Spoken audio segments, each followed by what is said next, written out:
everyone, and welcome to another episode of Fully Engaged.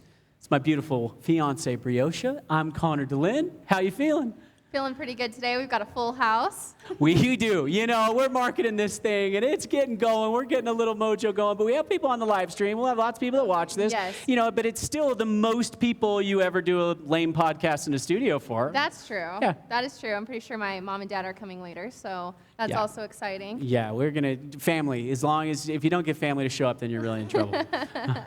All right. We've got Blaze over there in the back. What up, Blaze? We have a fantastic show tonight. Our first couple that's coming on is actually a connection that you have made over the last several months, and you two had one of those like connections right off the bat. What made you say, let's get these two on the show? So my first time ever meeting Tracey, we were hanging out in the sauna at Lifetime, and we got in one of those 15-minute sauna sesh conversations, and we got deep really fast. By the end, we were sweating, we were hot, and we're like, we need to get out of here. But she's just one of those people where you talk to her, and she just peels the onion. She gets right to the core, and there's no surface level when it comes to her or her husband, Patrick, and their relationship and their story. They have an incredible story. Their story is really unique as well, where they came together in love and life after incredible heartbreak, loss. Both of them actually lost their late ex people. Spouses. Their late ex-spouses, yes. To suicide. So that's going to be a topic tonight. Yeah, I think we open up these conversations to unique dynamics and unique stories, and we're open to talk about loss and heartbreak and those things and how they shape us, the people that are left and what happens after. And obviously that's a big part of our story. For those of you that are watching this episode for the first time, you can hear our story in episodes 1 through 3, our love story, your experience with loss. You know, we definitely love to have conversations on this show that are real. Beyond that, they have a fantastic marriage, and claimed it. They're going to give the air horn, going to claim there that they, married your best friend, and they both have also experienced, a relationship that wasn't all that, and then a relationship that is, and knowing the difference. And this is my first real committed relationship, and she was in a committed relationship, 2 kids, 6 years, right? And so we have that dynamic as well that we're excited to learn from. At the end of the day, for us, we just got engaged a couple months ago now, and we want to have an intentional relationship. So the way we're doing that is by, let's interview couples. And it's actually one of the only shows out there that you see a couple interviewing another couple. They're really not out there. I still don't know how. They're going to be now, but they'll all be copycats after this. They won't be as good. And that's right. These two have also had very successful careers. They do a lot in the multi-level world with New Skin, speak all over the world, and they are really, really, we're super, super grateful to have them on our stage. They're amazing people. Without any further ado, please give a huge round of applause to Patrick and Tracey Baum. Come on up, guys. There we go. You get Bruno Mars going. I want the hug. Thanks for being here.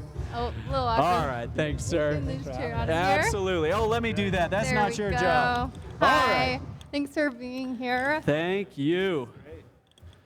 Oh, they tossed the pillows. The pillows are totally for show. We don't have to hide behind that. All right, you two. Well, I will say, there's something about you two when you walk in the room. I just met these two for the first time tonight, right? So you've known them. Yeah. You both are so smiley. Like, you really just seem happy and full of life and full of energy. Is that just like your MO or what? Yep. Oh, let's get him some mic. Working. There we go. There we go. We got the mic working now. There Great. it is. It's just who we are. I believe that it's a chosen way to live life. Yeah. To sure. be happy and just live life as if every day is the best day of your life. Yeah. And when you have that mantra, you're gonna smile all the time. Yeah. And they came in the room with that attitude, you totally can tell. And I'm telling you, that is how he is. Like, he is the most calm, cool guy you will ever meet. Like, if you were ever in a situation where it's crazy, you want him next to you because he's just calm. Wow. He doesn't go crazy. Like, in any situation, he always just... When I first met him, my heart rate went... Wow. He just Wow. regulated your regulated nervous system me. immediately. Yeah, and he does that to anybody he meets. Oh. Wow. Well, I'm sure there's some people out there that might think different. Not very many. Let's say 90% of the time. Yeah. Yeah. Yeah. Now I can see why you invited them tonight. You want me to learn a little bit from him of the calm. Calm is not the top adjective that people would use for me all the time, but that's such a cool statement to say that, like, just being around him, physically you feel like you can get back to center and can be more relaxed and calm. Was that immediate with the two of you? Yes, like that's how, like, so when we met, it literally was just, he walked right up to me. Should we tell the story?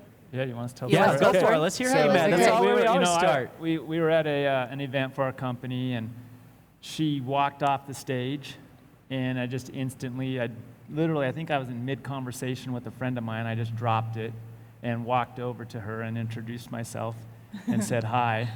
And it was that fast. Like, it was instant. It It was magnetic. Yeah. It was really weird. Mm-hmm. But he just, seriously, like, it just went,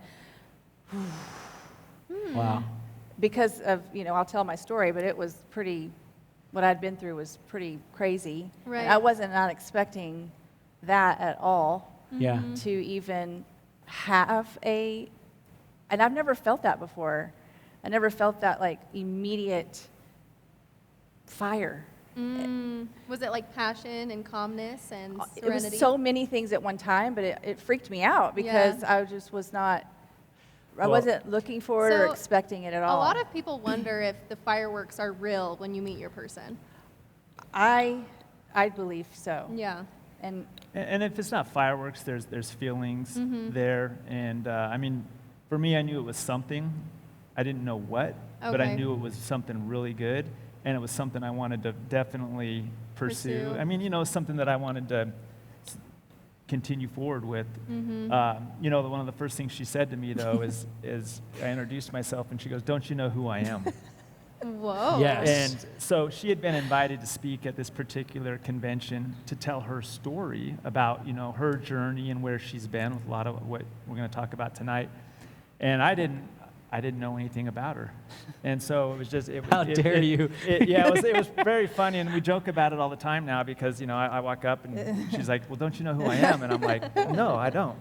And so she continued to tell me real quickly, what she was about to go do the next day and talk and speak and he, Was he speaking too? no, Okay. but as I told him the story, his eyes just were filled with tears, and I could tell that he just felt so bad for me, Yeah. and he just had so much compassion, and I didn't have that in my previous marriage. I didn't have someone that I felt truly admired. It just was almost this admiration of looking at me of like You felt seen.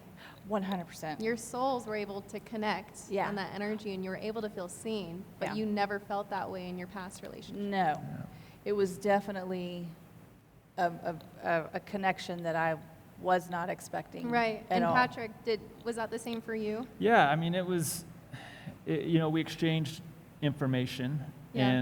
and I asked her if I could stay connected, and I watched her speak the next day, Aww. and then we were able to, over the next 6 months, create a friendship, which I think was really, really important, because in so many relationships, people they meet, they jump into the relationship for Right. the wrong reasons. They meet at a party or where they're out. It's some Bar. kind of Band-Aid, and it's right? more Yeah. it's more a physical relationship. Mm-hmm. But in our case, we became friends, and she wasn't looking for anything. I wasn't looking for anything. She was "No." like, I "No." was not. I wasn't looking for anything at the time. Mm-hmm. I was. You were totally. Well, you saw me. and I'm going to you- talk about that tonight. I'm going to talk about that tonight.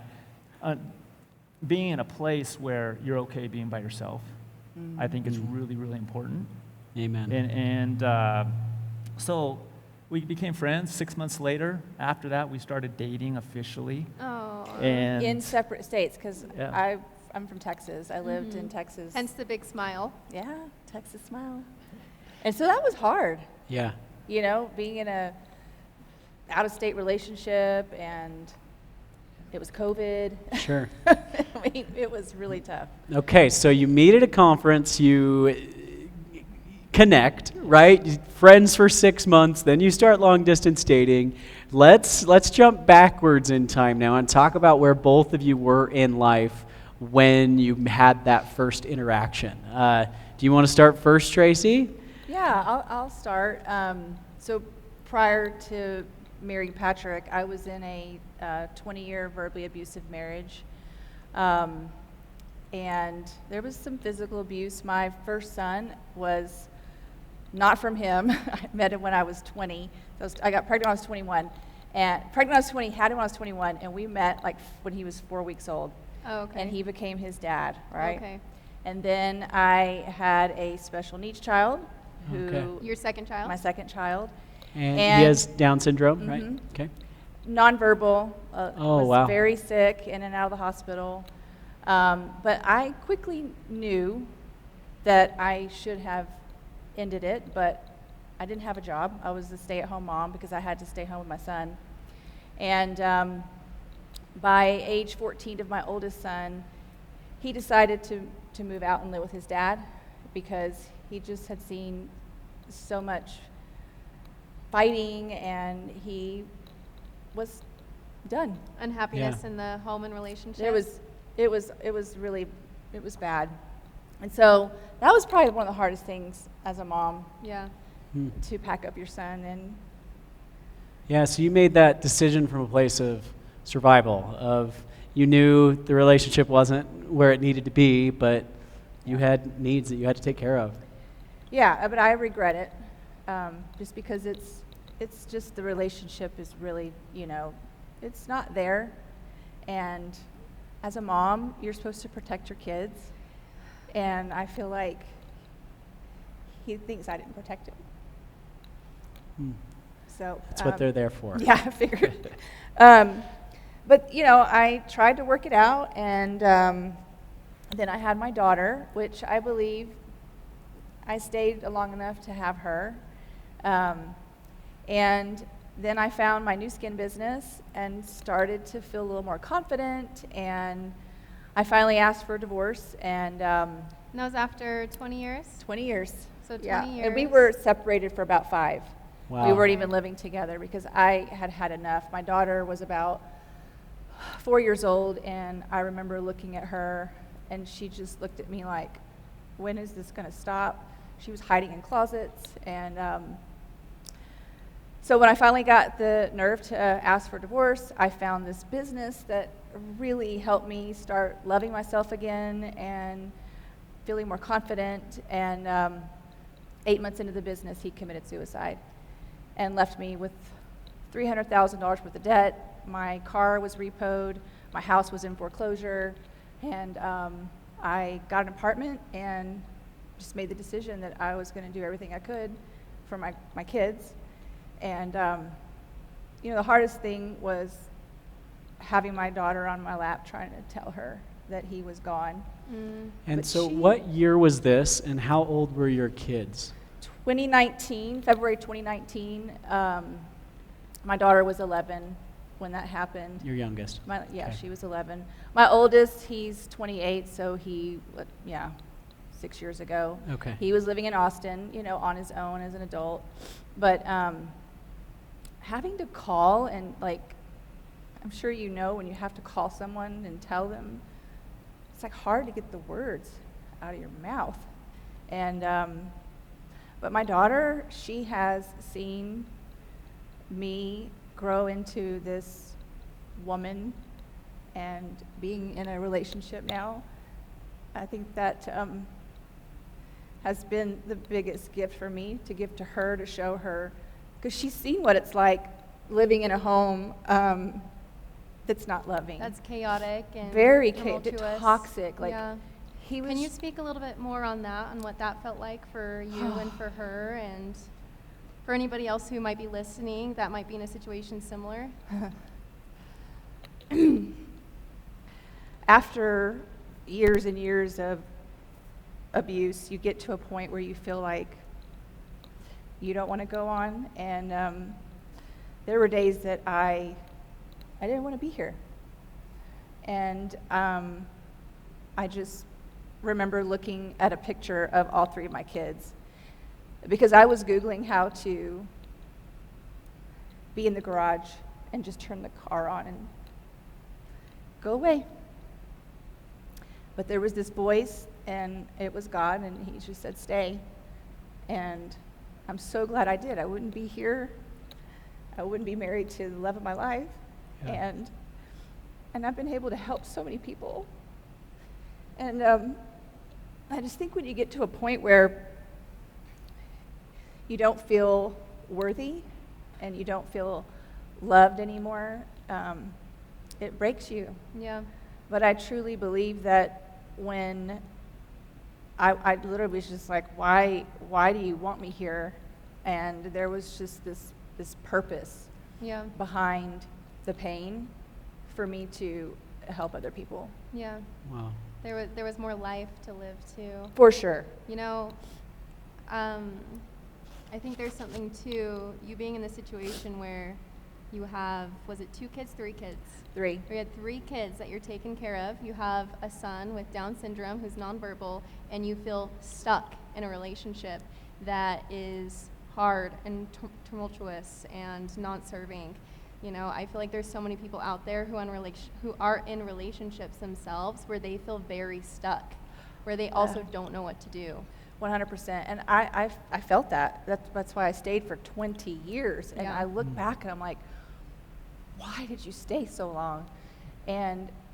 But you can't look back at the past, and you really just have to say everything happened that led me here today to share the story.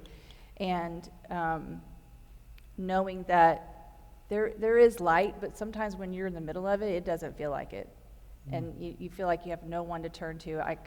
I remember thinking, well, why didn't I just go and try to live with my mom? But in the moment, it just didn't feel like, okay, I'm going to bring all my kids and live with you. Yeah. But there's layers of it where I look back on the times that I really tried to get away, and it was impossible because Yeah. he was very controlling. When he passed, we got a hold of, he had a computer and he had all of my social media. He was following me. He had all of my emails. And I'm just grateful that he didn't kill my kids or me, because that happens a lot, you know? And When somebody's in that dark of a place. yeah. Yeah. Thanks for sharing that.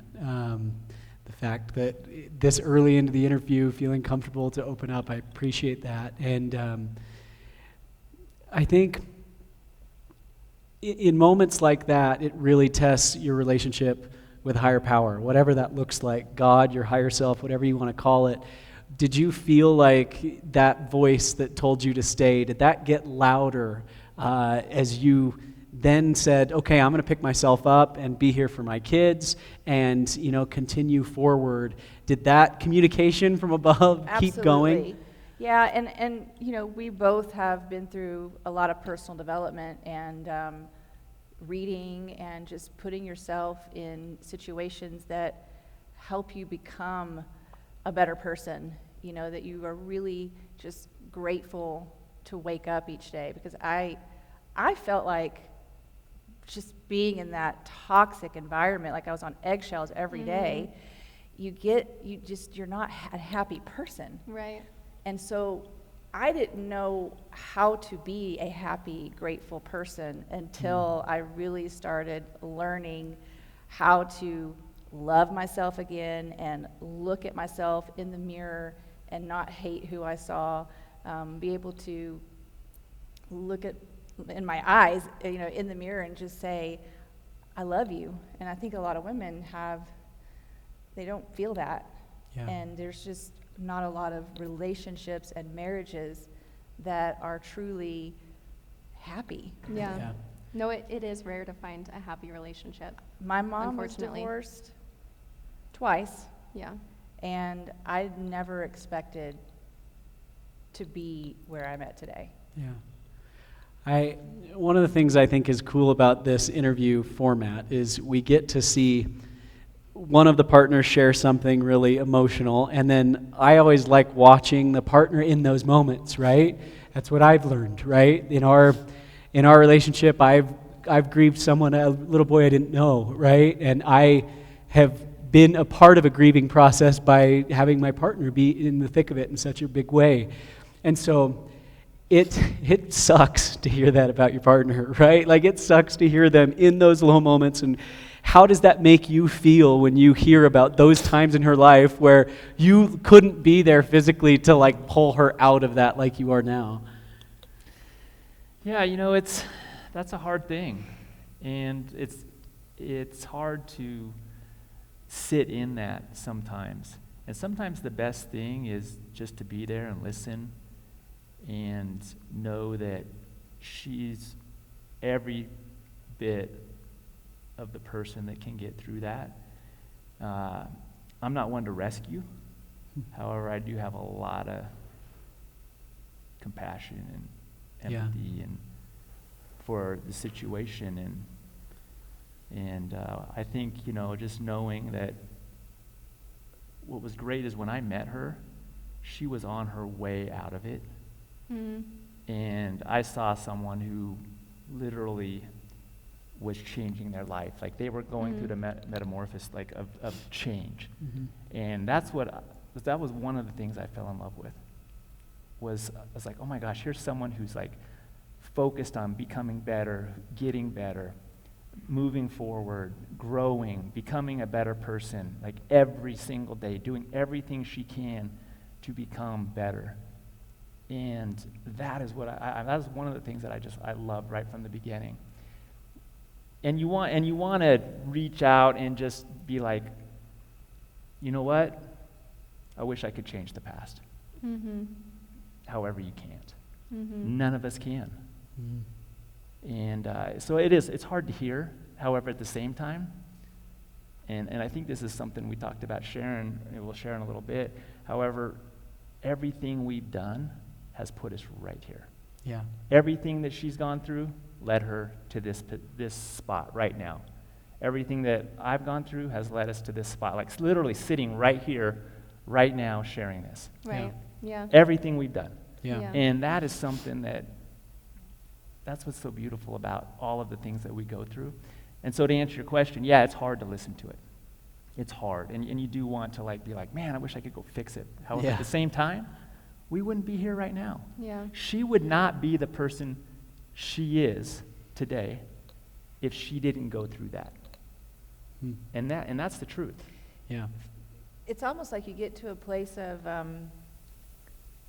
you're grateful that it did happen, because I wouldn't be who I am if I didn't go through that. I wouldn't be the mom that for my daughters if I hadn't gone through that. Right. So you two meet, and then did you say it was 2 months after you guys start dating that your late husband passes? So he passed in 2019. I met him literally like 2 months after. Oh, so he passed, and you guys meet 2 months later. Uh-huh. We met 2 months later, and that's why I was like freaked out. I'm like, why is So he said you were on the way up. You didn't stay down too long. So you're on the way, just 2 months. That is insane. Because we had been separated for 5 years. Like, Okay. I literally, I asked for a divorce, and he made fake papers. Like, I thought we were on our way to a divorce, and he was. And did not you in his ever right get mind. any signs that he might commit suicide?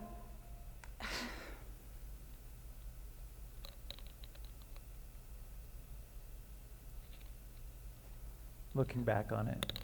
Yeah. Yeah.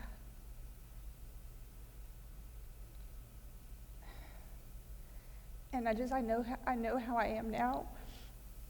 I feel like the person that I am now, I could have maybe saved it, but I just didn't know what to say, or I didn't stick up and say, like, why would you say that? And the night before, I just kind of had a really weird feeling.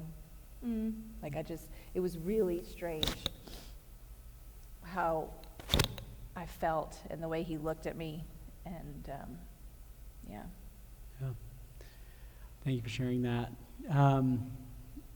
You two meet, and it sounds like you told him your life story in that first meeting. Am I right? Almost. About like, 60 seconds. Okay, so you meet, you're all of a sudden like, that lady's beautiful at a conference, you're going to walk up to her, and all of a sudden you're getting a full story in that moment. Talk about that. Well, and the story wasn't so much about what she had gone through. It was actually, I had just gotten back from a trip, a success trip for our company. And she said, oh, I was supposed to be on that trip. And I took my daughter on that trip.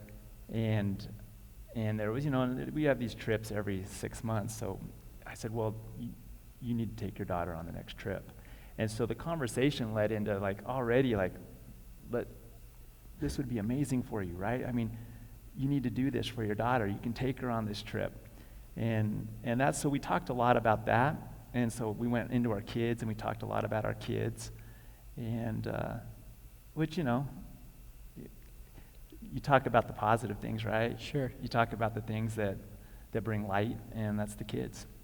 Yeah. And so we talked a lot about that. And then, over the next 6 months, it became just a lot of messaging back and forth, and voice clips and video clips, and on and off. I wish we could probably go back and find them. We were like Marco Poloing. I don't know. I remember yeah. Marco Polo. We were doing I all can't stand kinds Marco of Polo. I'm an audio yeah. message guy. So it was great. Just the way, the fact that we were able to become friends in the beginning It was very important. was so crucial. Right. for I our never did relationship. anything like that. Like, I literally, my relationship that I met with, my ex-husband, it was just at a bar, Yeah. and it just, and yeah, I feel like you see these red flags, but you are, maybe there's another reason why you really like them, but we really got to know each other, and I just really liked him as a person Yeah. and friend. And For sure. Patrick, was that a lot for you to take on the kids that she had? You had a child as well, right? And she also, her child with Down syndrome, was that? The interesting thing is it wasn't anything at all. In fact, it just kind of fit. It just In fact, flowed. I think it was harder for her in the beginning, because she called me one day and she goes, I have a son with Down syndrome. Yeah. Like, he needs constant care. Yeah. And I remember talking to her and just saying, you know what? He needs a dad. Oh. Oh. The reality of it is you don't fall in love just with the person. You fall in love with everything about them. Oh. It's a package deal. Yep. Yeah. Yeah, I was just thinking, how is this guy gonna want to take that on, because it's not like, once the kids graduate, they move out and get a car and go to college. It's like, and I just, He'll be with us forever. and he's, Yeah. Yeah. he's a lot easier now, but when I was, raising him, he was sick a lot, and and it was because I did a lot of it on my own, because, my ex was never around, and I just felt like, I know I was going to get so emotional. I didn't want it to feel like a burden. And he's definitely not a burden at all. No, he's the so easiest sweet. kid. In fact, we have the two girls. And He's the easiest so one. I'm a girl dad. However, we have Noble, and he literally is the easiest one. He's such a special kid, and how can you not love him? The Yeah. great thing about Down syndrome is what I've learned, and I've only been doing this for a few years with being his dad, and he, it'll be 5 years coming up this year, and he's just pure love. Like, everything he does with a smile. There's Yeah. never a bad day. He likes everyone. Yeah. And it's just, for me, it's like almost like an inspiration that I get to be around him all the time, because you wake up and he's just doing funny things. Aw. And he's never angry. There they are. Yeah, so Here's these the are all our fam. kids right here. So this is a Cute. few He's years always ago. smiling. Yeah, So- yeah. Crouching low. there. So yeah, to me it's a blessing, and it's part of it. It's part Right. of it's part of our journey, and I'm just blessed Yeah. actually that I get to have another daughter, and and Noble as a son. Aw, that's yeah. really sweet. I love that. So you step into that, and I mean, our situation's similar there too. Yeah. She has a daughter, and she has a son on the other side, right? And that all of it, like in on it, Yeah. and that's love, right? At the end of the day, it's like, well, if I love you, there's no, I'm not okay with this part, right? It's Right. all of it. And then you, through this, then experience your own hardship and loss in that. So explain how that came to be, and how did that bring the two of you closer together to help buoy each other up? Yeah, so our stories are different. Some of the things are similar. I was in a relationship previously. In 2011, my daughter was born, and her mother dealt, at the time, I didn't know this. However, I had about a year after my daughter was born, there was some situations where I realized she started dealing with some addiction issues.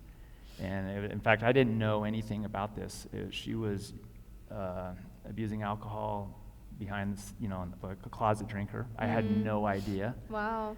She had gone through some health challenges after our daughter Aspen was born. Oh. And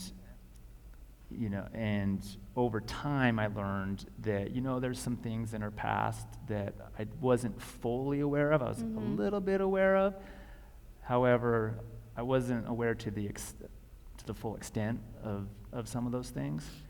And it was crazy. Over the next 2-3 years, she just had a downward spiral with this battle of addiction. And for me, I did everything I could to keep the family together, because it was important. One thing for me that's really important is commitment. And you decide something, you're going to finish it. And it got to the point where, at the point in time, she was living on the street. Are you serious? Literally living on the street. While you guys were Well, married? we'd split up, and Okay. and there was, and she had 2 sons, and I was Right. raising her sons for, I considered them at the From her time. past Yeah, from relationship? her past relationship, and so I had the kids, and I was raising the kids, and trying to hold it all together. Wow. And it got to the point where I actually had my brother approach me, and he said, "Hey, you gotta either make a break from this, or there's going to be something that's going to happen that she's going to ruin your entire life." Like, you're at the point where you need to take care of yourself Yeah, and your 100%. Because I was doing everything I could. try to save her. She was in and out of rehabs. We were, and those rehabs aren't cheap, right?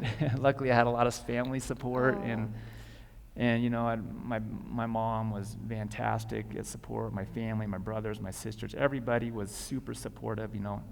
It was like everyone kind of just came together and said, "Hey, Right. we're going to try and make this work and help." Right.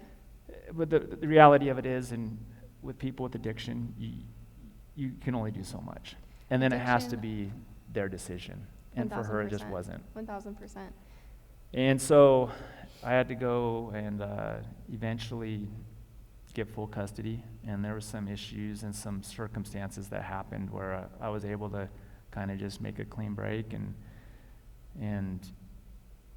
yeah, it was a challenge. It was interesting because you feel like you're failing at things, and I've never been one to fail at anything. Like, I've always been like, "Hey, we're going to do this, we're going to..."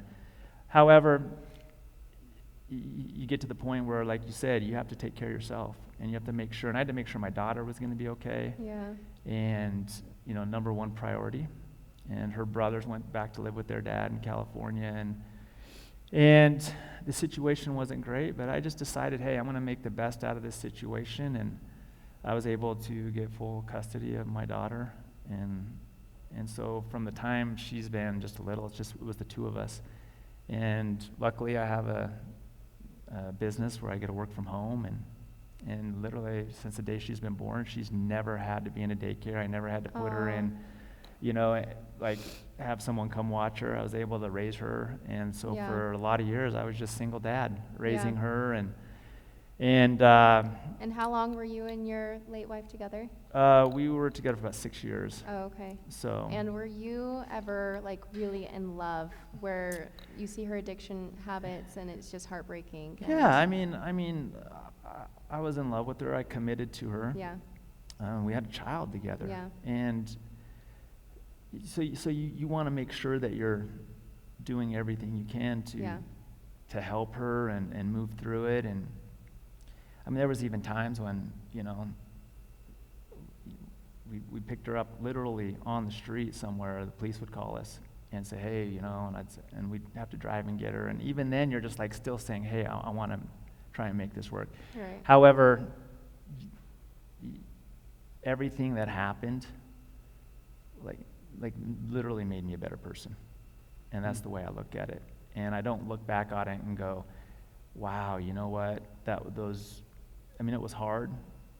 However, I look at it and go, it put me right where I am today, like we talked about earlier. Yeah. And so I was able, to get custody. We got divorced, and her journey kept spiraling downward even after, and eventually, it was a few years ago, she passed away from suicide. Yeah. But it was after, we had been separated, and I kind of figured something like that might happen, just because, I was hoping it wouldn't, but Yeah. you figured. I mean, when we met, I said, we don't even know where she is. We don't know, And so, what her situation and is. so she passed after the two of you were together. After we got married, yeah. So just a few that, years ago. that's such an interesting dynamic, right? I mean, Yeah. one, what are the odds of two people in a relationship that have both lost their previous partners to Yeah. suicide, right? But two, you are now getting that news and going through that with someone who has. Yeah. How did you support each other during that time? Well, it was crazy because I saw it first. I saw his stepson post about it, and I was like, Oh. she just committed suicide. Oh. Wow. And I don't know. I feel like he just kind of went, he didn't even really respond. He just was like, I don't know, maybe because you did expect that, you're almost expecting I was it. always kind of expecting something like that. And I'd already gone through, I think, the trials and the hardship and releasing that relationship in the past. You weren't carrying that weight I wasn't anymore. carrying it It's anymore. almost like X'd out, maybe? Like Yeah, because I'd made the decision to move on, and I'd already gone through the fight. Yeah. And so from the point, Like I that got you did divorced. everything you could. Yeah, I did everything I could. Yeah. I mean, everything, to the point where my family had to be like, hey, you've done enough. Yeah. You got to go take care of yourself. You have. And so once we separated and got divorced, and I had sole custody of my daughter, I decided, okay, I'm moving on. Yeah. And so when that did happen, it wasn't traumatic for me. It wasn't. I mean, I was sad, right? I mean, of course, you're sad. I mean, it's somebody who once you loved, you cared for. And more importantly, I was sad for my daughter. Yeah. And however, it wasn't because I'd already gone through everything I needed to go through. It wasn't such a battle for me. Well, because his daughter really didn't know her. Yeah. Yeah, she never really knew her. interesting. She didn't have any memory of her.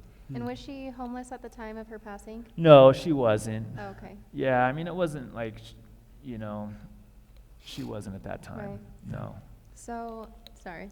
Yeah. So you two being in a relationship now, after two tumultuous relationships, right? I can Yeah. see the gratitude you have for each other. Oh my gosh, I mean, it was like, it was really weird for me being with someone that was like, how to explain it? Healthy felt abnormal. Yeah, I Yeah. would almost Yeah. like try to sabotage things in the beginning Yeah. because I didn't know what it felt like to know that someone loved you. I didn't experience that. Like, I didn't know if he loved me. because it got to a point where, like, after the first 3 to 5 years of, you know, being yelled at and you know you should probably get out, and then when you see your son, I mean, he was going after my son. I had skin in my nails trying to keep him off of him, and it's like he was just not a loving person. And to know that somebody loves you, like, to their core, like, is very, I don't know, it's a different feeling. Yeah. And that I know that I love him. Yeah. Well, you both were with unhealthy people, right? From what it Yeah. sounds like. And now you're together and you've done the work. And I can imagine how beautiful that is for each other, but then also for your family and your kids. Like, they've never experienced two happy, healthy parents. Yeah. So you just mentioned something. You said you've done the work. Yeah. And so one of the things that helped me even go through what I went through is I had been on this journey of personal development, of growth, even before, you know, my trials and going through what I went through, which was helped me tremendously, like get through it to the point where, I mean, I like to say I got through it fairly easily compared to most people because of the work that I had done on myself to grow to the personal development in life, right? Whether it was from when I was a kid all the way up until that moment in time, that was kind of my mantra, was growth and becoming better and choosing to become better every single day and living my life to the fullest and doing everything I could to become just a better person. Right, for sure. And so when I went through that, it wasn't, I think, as hard for me as it might have been for other people. And one of the things that helps us now is, you know, we live in a life where there is no chaos. It's so calm and so loving. Our home's peaceful. It's simply because we choose that. Yeah. It's literally, that's how we choose it. And we choose to grow together and do things that most people don't. In fact, a lot of times we see other couples and we see one person growing and then the other person not growing as much. Sure. And two things are going to happen. Either this person's going to get pulled back down, or this person's going to stay here and this person's going to leave because this person's not going to follow them. It has to. You can't be around it. You It's can't like- be around it. We see it all the time in our industry. I see it, you know, out there in the world. And so if two people are willing to grow and have the same, you know, and passions and vision of what they want in the future or where they want to go, then what happens is there's this chemistry and this calmness that allows them to just even go farther and do so Totally, much more totally. because there's no contention. Like, you come to our house, it's like we're always laughing because it's peaceful and Yeah. calm because like- we're on the same journey. And I didn't understand, like, personal development and bringing in the positivity and gratitude because it was always negative for me. And I felt like it was just always there, and so it was like I was attracting negativity because that's how I felt. Like, you cannot attract something that you don't feel. Yeah. I love that. And so it's great because I used to have to, like, run away. Back on. I used to have to run away because it was always just chaotic and unhappy. There was always a fight. And so this was just a breath of fresh air because I want to be with him all the time. Like, Yeah. you know, people are usually like, oh, let's go on a girls' trip. I'm like, I don't want to go on a girls' trip. I'm bringing him with me. I want to hang out with my best friend. I want to Yeah. be with him. Yeah. If you're going on a girls' trip, you better make up for it. Somehow Yeah. you're going to miss. I love that. I think both of you two just defined fully engaged, right? Like, typically we ask that, what does it mean to be fully engaged to you? And I think that's it, right? And seeing that both of you've got to be individually working on each other and then You picked up together as that team. She was just a couple months out of that situation, and the two of you going, and there isn't necessarily a right time of like, oh, you have to heal, or grieve, or do whatever, and then you graduate that, and now you're ready. There isn't a moment, but as long as those trajectories are committed in the same direction, that I think that's what you two have found that's different compared to what you'd experienced in the past. And because you've experienced something other than that, you know how good it is. Yeah. So I'll just ask this kind of in closing, what advice would you give to people out there? One of the things I know you've said to Bree is that you didn't necessarily believe that it was real. Neither of you knew because you'd never experienced it, right? What advice would you give to people that may be questioning if real companionship, real partnership, really being fully engaged, is that even a thing? Well, yes, 100%. My advice would be you have to fully know who you are inside and fully love yourself and know that you are deserving and worthy of a love that you're so madly in love with that person. But you have to do it yourself first, and you have to work on all of the baggage, all of that stuff. I mean, I was sitting in my closet literally like writing affirmations and saying, what I wanted out of life and how much I loved myself. And I never did that stuff before. So I truly believe that stuff is powerful. Writing it down. Yeah, writing it down, feeling it as if it's already happened. And we talk about that a lot because when I first met, he told me that you say it because I don't, What? when you talked about making space. Oh. Because this, when he told me this, I didn't understand it until I got it. But you cannot attract the love of your life if you don't make space for it. If you don't heal and know, I want to have this person, and you have to become those qualities too. Like if I wanted to attract someone like Patrick, I needed to be those qualities in order to attract it. And so he was always like, I made space for you. I was like, what are you talking about? Yeah. And he really did. Like, and just like you just mentioned about the qualities, right? Like if you're not together with someone, go write a list of everything you want in the person you want to meet.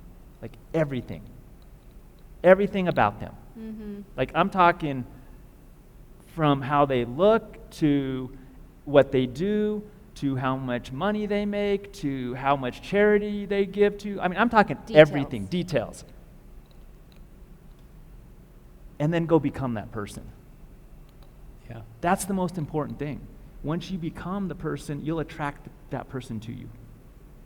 And it's so important. But and then leaving space for that person.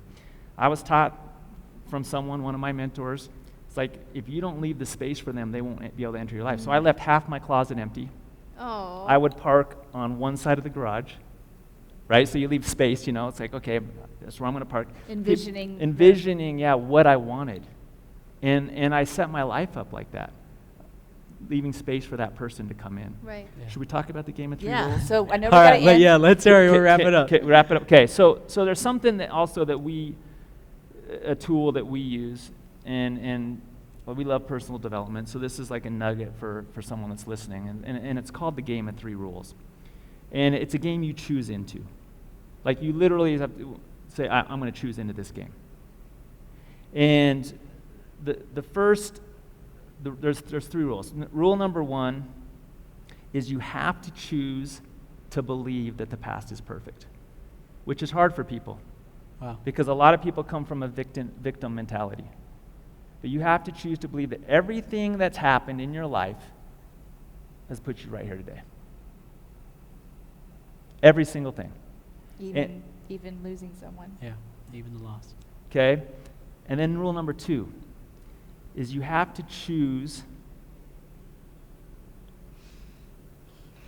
to believe that every person, including yourself, is doing the best they can with the tools that they've been given. You have to choose this. And this is hard because there's a lot of things that people are like, this happened to me, this person did this to me, this ex did this to me. But you have to choose that, and this is maybe forgiveness, right? But part of it is choosing to believe that they were doing the best they could with the tools that were given to them. Because not everyone has the same tools. Understanding. Yeah. And rule number 3 is you have to be 100% responsible for your life. Mm. Full accountability and ownership. Full Yep. accountability. It's like people say, well, you know, this happened to me. It's like, okay, you chose to date them. That was your response. You chose that. Yeah. Well, this happened to me. Well, you chose to go there. Be responsible for everything. And if you play this game, you'll be able to live a life of abundance. You'll be able to live a life of progression. You'll be able to live a life where you're fully engaged in your relationships and have the most amazing life you've ever had. And you'll attract so much. Yeah. I love But that. you have to choose it, right? And that's Yeah. what it comes down to, is choosing to have the life that you've always wanted. Yeah. So I love It's a that. powerful game. We're happy you two found each other. I'm glad that your paths took you to where you were, and that you're in Smiley, just like we said with starting this interview. You carry that energy, and it's cool because I think you see a lot of people that carry energy, they carry smiles, but everyone has a story. Yeah. Everyone has their path that got them there, and to see how that's brought you two together is really cool. You have a gift for them? Yes. So I recently started a permanent jewelry business, and I also do remembrance pieces, and I do transformation pieces too. So I have a butterfly necklace for you, and I hope this necklace reminds you of all the transformation that you've been through and that you've become and who you are today. And exactly that, you wouldn't be who you are today, the mother you are, if you hadn't been through what you've been through. So it's really an amazing example to so many women out there. Thank I you. love it. Thank you so They're going to have another sauna session here soon, I can tell. All right, well, thanks. That's this episode. Appreciate it. We'll get back started in about 7 minutes. On.